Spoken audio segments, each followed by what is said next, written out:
اهلا بيكم في فيديو جديد. معكم اسلام مندو. انا النهارده جاي اقدم لكم كيبورد من الكيبوردات الجيمنج المحترمه واللي سعرها كويس وسعرها مغري جدا، الكيبورد السكوربيون كي 20. اعمل لايك وسبسكرايب ويلا بينا. انا مش جاي اطبل للكيبورد ده، الكيبورد ده انا اشتريته وهقول لك مميزاته وعيوبه وهل يستاهل اشتريه ولا. اول حاجه هنقولها وهي المواصفات. اول حاجه ان الكيبورد بيجي عندنا ب 114 زرار، 104 زرار اساسيين و10 زراير زي التحكم في الموسيقى وغيره. طول الكابل عندنا متر ونص. وزن الكيبورد حوالي 940 جرام. الابعاد بتاعته 470 في 190 في 20، متوافق مع كل الويندوز 7 8 10، كل الويندوزات ما تقلقش منه. كده خلصنا المواصفات المملة، نبدأ بقى بالمميزات بتاعتها.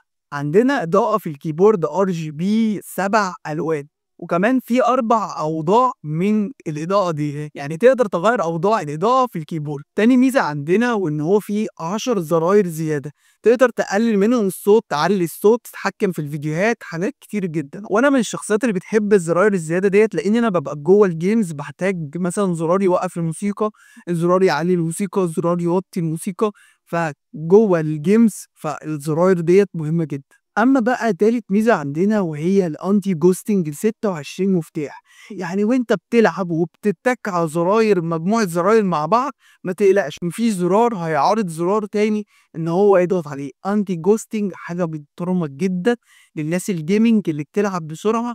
اما بقى الميزه اللي بعدها وهي تصميم مقاوم للسوائل، يعني التصميم بتاعه لا قدر الله كب فيه حاجه فانت يا دوبك تلحقه، يعني لو قدر الله تطرطش عليه ميه، تطرطش مش عارف ايه، لكن اكيد يعني مش هتجيب كوبايه وتكبها جواه، يعني قلبي ما يجيبنيش، بس هو مقاوم للانسكابات.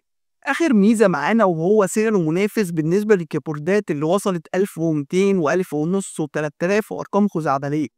الميزه الاخيره هي انه سعره مناسب. هتقولي سعره كام؟ هقول لك سعره بيتراوح من 450 ل 470 تقريبا. والميزه اللي بعد كده اللي انا حسيتها وهي ان التكات بتاعته كده مريحه وصوتها مريح، مش مزعج زي الميكانيكا.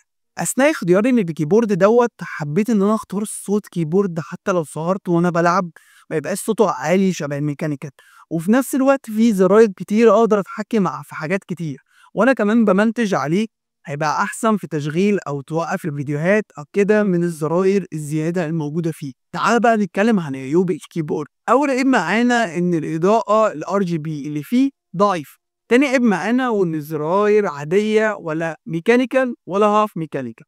اخر عيب معانا وان الكيبورد هنا مصنوع من البلاستيك. ناس كتير قوي هتحس ان الخامات بتاعته مش احسن حاجه، بس انا شايفه مناسب لسعره. الخلاصة كده، لو انت عايز كيبورد جيمنج RGB بسعر كويس ويديك اداء كويس للمكتب عندك او للجهاز عندك تلعب بيه وتمنتج بيه وتعمل بيه حاجات كتير وفي زراير كمان زيادة، فانا ارشح لك الكيبورد ده. اما بقى لو انت جيمرز الناس اللي ما بتقومش مع الكمبيوتر ديت، فانا انصحك تجيب ميكانيكا، بس هيبقى عيبه ان صوته عيب.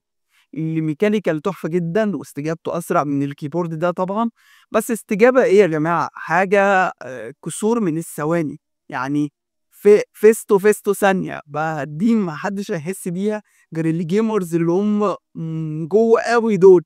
لكن الميكانيكال عيبه صوته عالي، وخصوصا للناس الجيمرز اللي بتحب تسهر.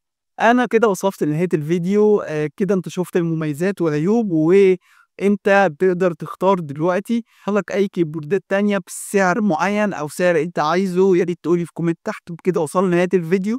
اتمنى انك تعمل لايك سبسكرايب، واحب اختم الفيديو بكلمة لا اله الا الله.